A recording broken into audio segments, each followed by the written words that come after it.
Now, for more on the upcoming meeting and the outlook for China-U.S. relations, let's bring in Dan McClory, President and Head of China at Boustead Company. Welcome, Dan.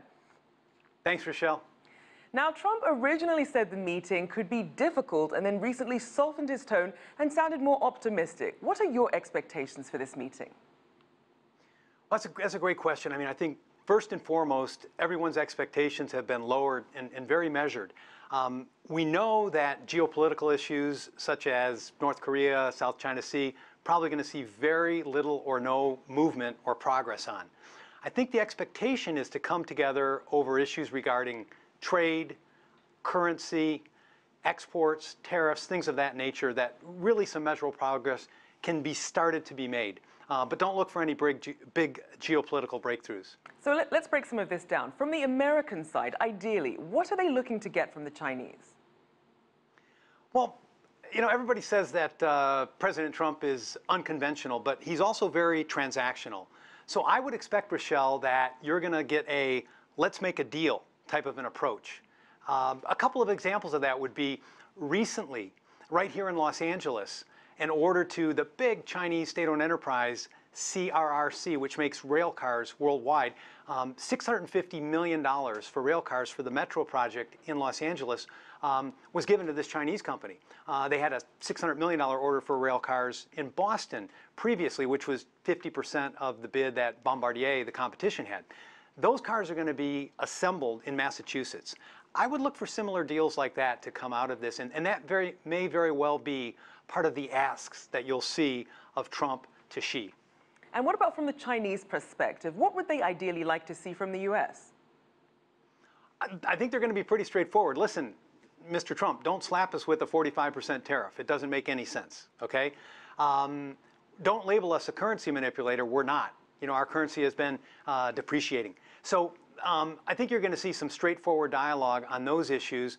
Absolutely, the one China policy has been reaffirmed even prior to this meeting taking place. It was probably even somewhat conditioned upon that. So those are a couple of levels of asks that we're going to see the Chinese have of Mr. Trump. Obviously, trade been a hot topic. We know that Trump really champions this America First policy, and we know that Xi has really become this champion of globalization. How do they square that? How do they balance these clearly divergent interests?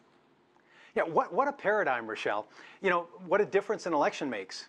You know, a lot of observers would say today, Mr. Xi is sort of the responsible adult on the global stage.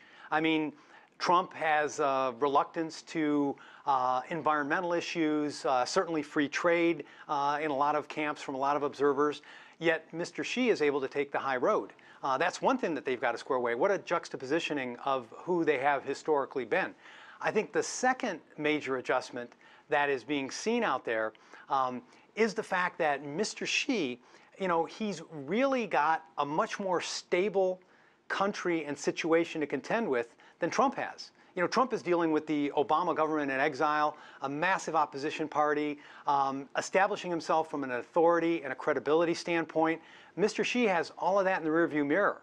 So it's really a very different and a very much flip-flopped relationship than we've seen in a lot of the prior summits of this nature.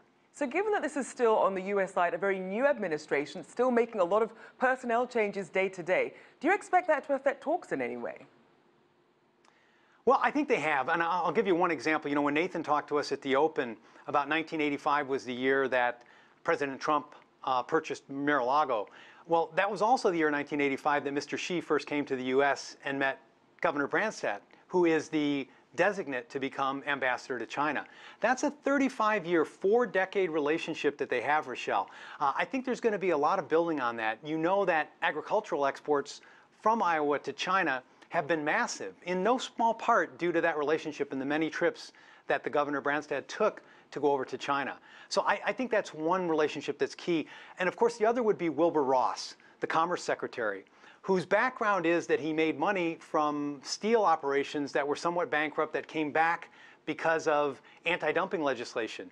And you know, China is right up there on the top 2 or 3 in steel exports that is consistently named as a source of dumping. So this is also going to come out, and that's going to have to get squared away. So given that expectations for this meeting are really tempered, what are some of the areas of cooperation or perhaps stances on certain issues that you think perhaps could be settled at the end of this meeting?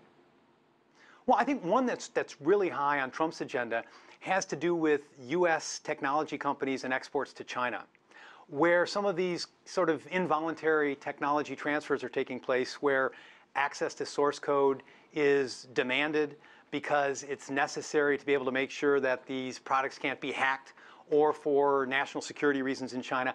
I think Trump is going to try to get some clarity on issues like that. Certainly education, technology, tourism, those are all areas where we could kind of see eye to eye and perhaps overcome some of the differences that we have here. Right. But again, back to your opening points, it is going to be, I think, somewhat lowered expectations and a very measured exchange. I think they're going to both kind of assess each other. I think they'll come out of it as friends. Well, certainly lots of potential topics on the table. Thank you, as always, Dan McClory, President and Head of China at Boustead Company.